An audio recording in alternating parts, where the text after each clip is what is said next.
Schooling for BNP part 2। উদ্দাম দুরন্ত গতিতে ভেঙে চুরে যা সামনে দেখছে ধাক্কাইয়ে সরাইয়ে ফেলাইয়ে লাথি দিয়ে গুতা দিয়ে বিশাল বিএনপির মিটিং। আর সেখানে স্লোগান, জিয়ার সৈনিক এক হও, মিছিল করো, নাকি এক হও লড়াই করো। জিয়ার সৈনিক এক হও লড়াই করো। তো আমি এক পাশে দাঁড়ানো ছিলাম, আমার একটু ধাক্কা মেরে সরাই দিলে আমি ভাবলাম যে ঠিক আছে সরে যাই। পরে ওরা ঘুরিয়ে এসে এক জায়গায় দাঁড়াইয়ে বেশ বক্তৃতা দিচ্ছে। তো আমি খুঁজে ওই যে আমার ধাক্কা মারছিলাম আমি ওর টার্গেটে ছিলাম, খেয়াল করে আস্তে আস্তে পাশে গেলাম।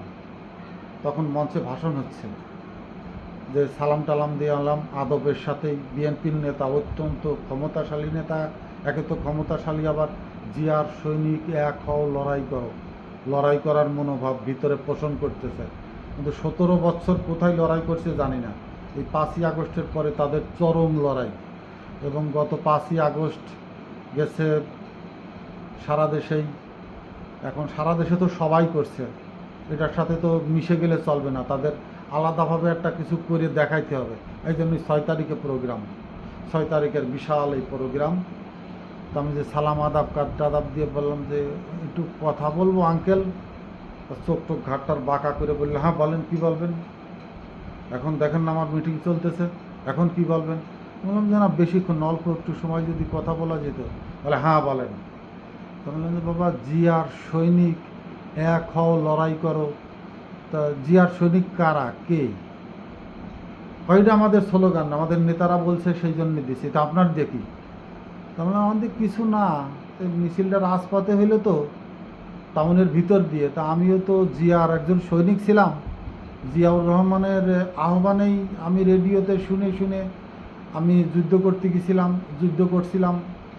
তারপরে তো সেইভাবেই আসি। তা আমরা তো বাসায় থাকি, আমরা তো রাজপথেও আসি না, শুনিও না। জিয়ার সৈনিক রাজপথে দাঁড়াই ডাকলি, জিয়ার সৈনিকরা তো বেশিরভাগই বুড়া হয়ে গেছে, তারা ঘরে, হয়তো কেউ নড়তে পারে না, বিছানায়, কেউ টুকটাক আসলে হয়তো পাশে বসে চার দোকানে বসে থাকে। এই যে রাজপথ দিয়ে এইভাবে জিয়ার সৈনিক করে ডাকিয়ে বেড়ালি কি জিয়ার সৈনিক শুনবে না আসবে? তারপর যে জিয়ার সৈনিক এখন আমরা জীবিত আছি, জিয়ার সৈনিক এখন আমরা, সে মুডই আলাদা।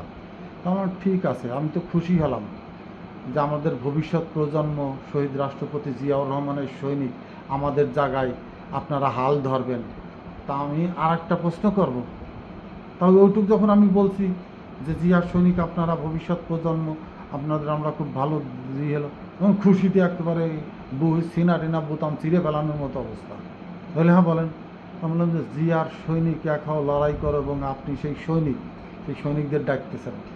জিয়া সাহেবের আমলের বেশি না, মাত্র 3টা কাজের কথা বলেন তো, যে 3টা কাজ জিয়াউর রহমানকে আজীবন সম্মাননার জায়গায় এখনও রাখছে এবং ভবিষ্যতেও রাখবে। 3টা কাজের কথা বলেন।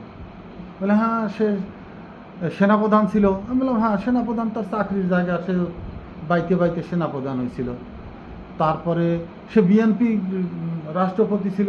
বললাম হ্যাঁ, সে তো জেনারেল জিয়াউর রহমান মার্শাল্লাহ দিয়ে নিজে দল গঠন করে সেই দলের রাষ্ট্রপতি ছিল, এটাও মানলাম।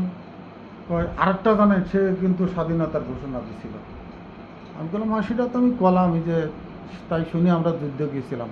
কিন্তু এগুলো হচ্ছে সে যে কাজ করতো, কর্মধারা, এই কর্মধারার ফলাফল। অর্থাৎ সে যে কাজের প্রতি শ্রদ্ধাশীল ছিল, দক্ষ ছিল কাজের প্রতি, এইগুলো তার পুরস্কার, পদ পদবী।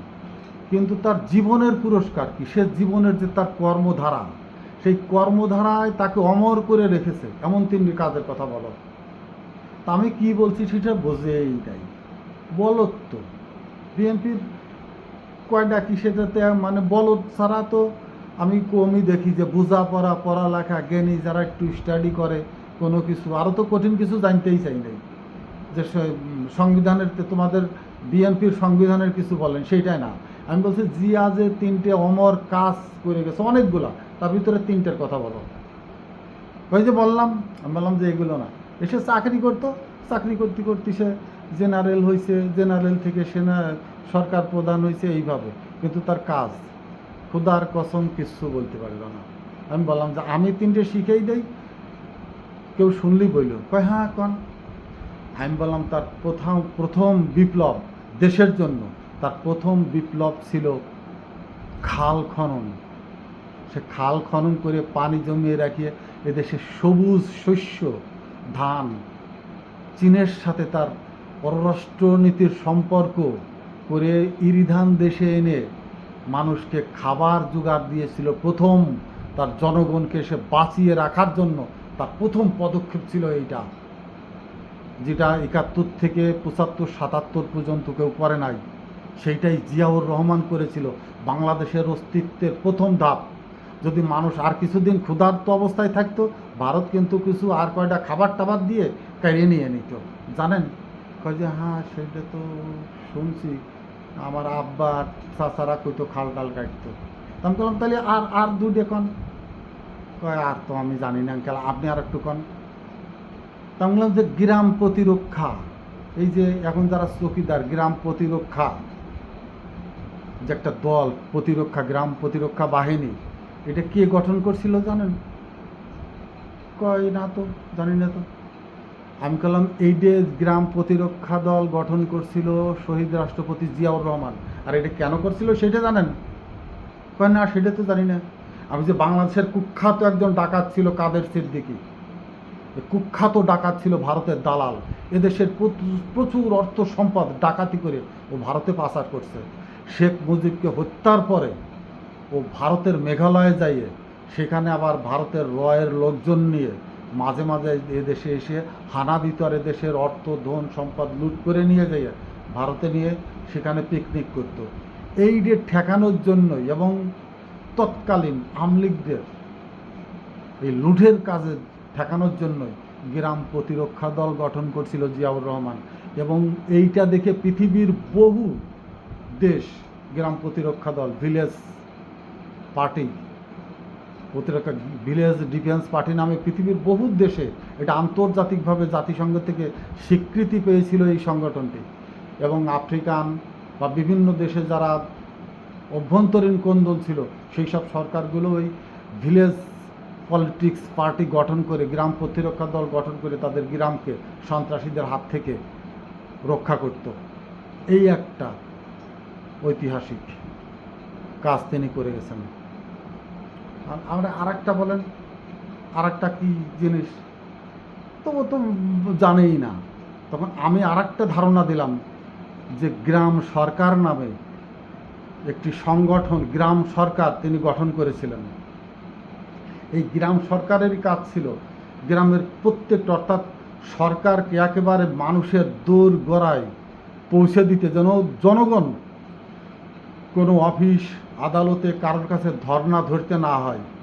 গ্রাম সরকার ডোর টু ডোর যে প্রত্যেকটি বাড়ি, সেই ওমরের মতো, খলিফা ওমরের মতো ডোর টু ডোর যে খোঁজ খবর নেবে, তাদের সুখ দুঃখ, কে অনাহারি, কে অচিকিৎসায় কুচিকিৎসায় মারা যাচ্ছে, কে নির্যাতিত হচ্ছে, তাদের খোঁজ খবর নেবে। এবং সেই গ্রাম সরকার কর্তৃক সেই নাগরিককে পূর্ণ সরকারের সহায়তা এই গ্রাম সরকার তাকে দিয়ে প্রতিষ্ঠিত করবে, তাকে সহায়তা করার জন্য। এগুলো কি এখানে আছে? ও তো খুদার কসম কিছুই জানে না। মূলত কি আমি যেটা বলতে চাচ্ছিলাম, বর্তমান যে বিএনপি যারা করে, সম্পূর্ণ একটি হোমজিখালি ছাড়া কোনো মাত্র স্টাডি নেই।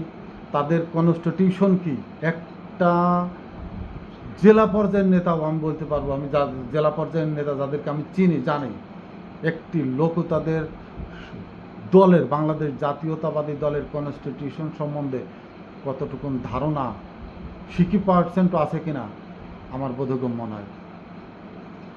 বক্তৃতা মঞ্চে উঠে দাঁড়াইয়েই বিরোধী দলের কি করছে, কে করলো, কি করলো, সেইটা বিরোধী দল যা করছে সেটা তো জনগণ তার ভুক্তভোগী। জনগণ অত্যাচারিত, নিপীড়িত, জনগণ মজলুমে পরিণত হয়েছে। সেটা তো জনগণ জানে। তুমি নেতা মঞ্চে দাঁড়িয়ে বিরোধী দলের গুণকীর্তন করার তো দরকার নেই। তুমি তো ওর কাছ থেকে 2 পাইস খাইয়া নয় নেতা হিসাবে ওইখান পর্যন্ত গেছো। জনগণকে সেইটা শিখাও যে দলের নেতা হিসাবে তুমি নেতা হয়েছো, যে দলের নেতা হয়ে তুমি এমপি হবা, মন্ত্রী হবা, চেয়ারম্যান হবা, আরও অনেক কিছু পাইবা। সেই দলের সংবিধান কনস্টিটিউশন কি বলে, রাষ্ট্রকে কিভাবে সেবা দিবে, দল তোমার নাগরিকদেরকে দেশকে কিভাবে সেবা দেবে, সেইটা তাদেরকে শেখাও, সেইটা বলো, সেইটা বুঝুক, সেইটা জানুক। জনগণও সেখান থেকে শুনুক যে তোমার দলের কনস্টিটিউশন কি, তোমার দলের উদ্দেশ্য কি, তোমার দলের দেশ উন্নয়ন নিয়ে কী চিন্তা ভাবনা, কী কনসেপ্ট। ওই নির্বাচনী ইশতেহার ঘোষণা পুরোটাই 100% মিথ্যা। কয়টা কোন দলে পর্যন্ত ক্ষমতায় যে ওই নির্বাচনী ইশতেহার মোতাবেক কাজ করে গেছে? জনগণ কি বোঝে, জানে? জনগণ তো আমার ভাই তোমার ভাই, ওই যে নেতা পোস্টার ফেস্টুন বাঁধিয়ে দিয়েছে, লাল কাপড় মাথায় বাঁধিয়ে ফেস্টুন নিয়ে মিছিল দিচ্ছে, 500 টাকা নিয়ে চলে যাবে, শেষ। কিন্তু জনগণকে তো জানাইতে হবে তোমার দলের উদ্দেশ্য কি, তোমার দল কেন গঠিত হলো। প্রত্যেকটা নাগরিক যখন যার যার দলের উদ্দেশ্য, যার যার দলের কর্মপরিধি, উন্নয়ন, সমাজসেবা, স্বাস্থ্য, অর্থনীতির, শ্রম বাজার, কর্মসংস্থান, শিক্ষানীতি, জনগণকে রাষ্ট্রীয় সংবিধানের সাথে মূলধারা রাখার কি পরিকল্পনা, এগুলো যখন একজন সাধারণ মানুষ জানবে, বুঝবে, তারপরে তো ওই টাকাও দেওয়া লাগবে না, ওই ডাইরেক্ট অ্যাকশানও মিছিল দেওয়া লাগবে না, রাজপথে দাঁড়িয়ে ক্ষমতার লড়াই বা প্রভাব বিস্তারের এসবের কোনো কিছুই প্রয়োজন নেই। জনগণ যখন রাজনৈতিকভাবে সচেতন হয়ে উঠবে, রাজনৈতিকভাবে আমার রাজনৈতিক দলের কর্মধারা, কর্মকাণ্ড সমস্ত কিছু জ্ঞাত হবে, তখন কি জনগণকে টাকা দিয়ে আনতে হবে? তখন তো জনগণ তার ভালো মন্দ বুঝে সে আপনার যে কোনো প্রোগ্রামের কথা শুনলে সে স্বেচ্ছায় এসে হাত মেলাবে, স্বেচ্ছায় এসে আপনার মিছিলের সঙ্গে যোগদান করবে, স্বেচ্ছায় ঘর থেকে বের হয়ে আপনার পক্ষে কথা বলবে। আপনারা যারা নেতা, আমি বলছি বিএনপিকে নিয়ে আমার এই কথা বলা, আপনারা যারা নেতা, তারা ওই কে রুগী হলো তার বাড়ি দেখতে গেলেন, ওই কারে 5,000 টাকা দিয়ে আর এক নেতার বাড়ি পুরাইয়ে দিয়ে পরের দিন ওই নেতার বাড়িতে দল বল সহ দেখতে গেলেন, লোকজন বিশাল মিছিল করে যে অমুকের বাড়ি পুড়ে গেছে, তার দলের নেতা দেখতে যাচ্ছে, বাড়িতে পড়া তুই করাইছিস। এ তথ্য তো, এগুলো তো হাজার হাজার প্রমাণিত। ও যার বাড়িতে গেছি সেও কিন্তু জানে যে এই নেতাই অমুকরে দিয়ে আমার বাড়িটা পুরাই ওখানে আমার দেখতে আসছে, ও কিন্তু জানে। এই ছলনাগিরি ওরা বোঝে, জানে। আর কয় টাকা দিয়ে কারেন্ট নিয়ে আসছেন ওরাও জানে না, যে কে কয় টাকা দিয়ে আমারে হায়ার করে নিয়ে গেল, ভাড়া করে নিয়ে গেল, ওরা বুঝতেছে না জিনিসটা। জনগণকে এত ভুদাই ভাবলে তো হবে না, জনগণকে জ্ঞানী ভাবতে হবে। জনগণকে জ্ঞানী ভেবে আপনার যেটা লুকাইতে চান, যেটা ঢেকে রাখতে চান, ওই লুকানোর কাছ থেকে আপনি বিরত থাকুন। থেকে জনগণকে সম্মানের জায়গায় সম্মানটা দিন। সে জানুক, যে জনগণ জানুক যে তাকে আপনি সম্মানের চোখে দেখেন, তুচ্ছ তাচ্ছিল্যের চোখে না, ভুদাইয়ের চোখে না। তাহলে জনগণের কাছে আপনার উপর একটু শ্রদ্ধাবোধ জন্ম নেবে। এই যে নেতাদের আরেকটি কথা, আমি সময় 14 মিনিট হয়ে গেছে, শেষ তক, এটা নিয়ে আমি আলাদা একটা ভিডিওই বানাবো। তারপরেও বিএনপিকে উদ্দেশ্য করে বলছি, একজন নাগরিক, একজন দেশের ভোটার যখন আপনার দলের থেকে প্রকৃত অর্থে বিনা স্বার্থে সেবা পাবে, বিনা পরিশ্রমে, বিনা ক্লেশ কায়েসে সেবা পাবে, সাহায্য পাবে, এবং আপনার দল থেকে, আমি রাষ্ট্রের কথাই বলছি, রাষ্ট্র যখন একজন নাগরিককে সম্মান করে, একজন নাগরিককে রাষ্ট্র যখন সকল সুযোগ সুবিধা বিনা শ্রমে, বিনা পয়সায় দিয়ে নাগরিককে একটি সুনাগরিক করে তোলে, ওই নাগরিক কিন্তু তখন দেশপ্রেমিক হয়ে ওঠে। আর যতক্ষণ নাগরিক তার নিজের শ্রম, নিজের অর্থ দিয়ে তার জীবন প্রবাহের সকল কার্যক্রমকে গুছিয়ে নেয়, তখন কিন্তু কারোর উপরে দরদ, দল হোক বা রাষ্ট্র হোক, কারোর উপরে মায়া তৈরি হয় না, তার উপরে আরও ঘৃণা হয় যে আমার পয়সা, শ্রম আমার, পয়সা আমার, সময় আমার, সব আমার, রাষ্ট্র আমাকে কি দিল, আমি কেন রাষ্ট্রকে ভালোবাসবো? রাষ্ট্রকে ভালোবাসায় মানে ওই সময়কে সরকারকে ভালোবাসা, ওই দলকে ভালোবাসা। অতএব যাদের দোরগোড়ায় যাবেন, যাদের কাছে যাবেন, যাদের সেবা করার উদ্দেশ্য নিয়ে আপনি নেতা হচ্ছেন, সরকার গঠন করতে চাচ্ছেন, তাদেরকে নিঃস্বার্থভাবে সেবা দিন, সম্মানবোধের জায়গাটা তৈরি করুন। তাহলে এই গ্রুপিং হবে না, এত শ্রম দিতে হবে না। আপনি শুধু জনগণের কানে পৌঁছাবে যে আপনি নির্বাচনে এসেছেন বা এই পদে আপনি নির্বাচিত হওয়ার জন্য একজন প্রার্থী। জনগণ আপনার মার্কায় খুঁজে আপনাকে খুঁজবে না, আপনার কাছে যাবে না, আপনার মার্কাকে চিনে আপনাকে ভোট দেবে, নেতা নির্বাচন করবে। ওই প্রক্রিয়ায় যদি আপনার দল সরকারে যায়, ক্ষমতায় যায়, ওই সরকারকে ফেলে দেওয়ার মতো ওদেশে আর ওই সময় ওই দেশে আর কোনো বিপ্লব সংগঠিত হবে না। আপনার রাষ্ট্র কখনো স্বৈরার শাসক একটি সরকার হিসাবে গড়ে উঠতে পারবে না, কারণ জনগণ আবার আপনার ওই স্বৈরার শাসকের বিরুদ্ধে প্রার্থী খুঁজবে। অতএব নিজে দেশকে আগে ক্লিন ইমেজ, নিজেকে আগে পরিষ্কার একজন রাষ্ট্রপ্রেমিক, দেশপ্রেমিক, জনপ্রেমিক, নাগরিক প্রেমিক, রাজনৈতিক নেতা হিসাবে জনগণের কাছে পরিচিত হন। আমার সন্তানকে আপনি 500 টাকা দিয়ে, 200 টাকা দিয়ে নষ্ট করে দিচ্ছেন, মোটর সাইকেলে নিয়ে ঘুরিয়ে তার পড়ালেখার জীবন থেকে ব্যাহত করছেন, তার ভবিষ্যৎ শেষ করে দিচ্ছেন, বিভিন্ন কায়দায় তাকে লোভী করে মাদক ব্যবসার সাথে জড়িয়ে দিচ্ছেন, মাদকের ভিতরে ঢুকিয়ে দিচ্ছেন। আমি তো জানবো যে এই ছেলেটার জন্য আমার সন্তান ধ্বংস হয়ে গেল, এই নেতার জন্য সমাজ ধ্বংস হয়ে গেল। ওই সমাজ, ওই পরিবার কি আপনাকে নেতা হিসাবে মূল্যায়ন করবে? এইটুকু বুঝতে হবে আগে। মানুষকে আবারও বলছি, ভোদাই ভাবলে হবে না, মানুষকে সম্মান দিতে নিজে শিখুন। জনগণ সম্মানিত, এটা আপনাকে বুঝতে হবে। জনগণ 100% সম্মানিত, ক্ষমতার ধর আমি বলছি না, জনগণ সম্মানিত। যদি জনগণকে সম্মান করেন, আপনি সম্মানিত হয়ে উঠবেন। আবারও বলছি, স্কুলিং ফর বিএনপি 2টা পার্ট করলাম, মনোযোগ সহকারে শুনলে কিছু না হলে 1 বিন্দু হলেও দল উপকৃত হবে। আসসালাম।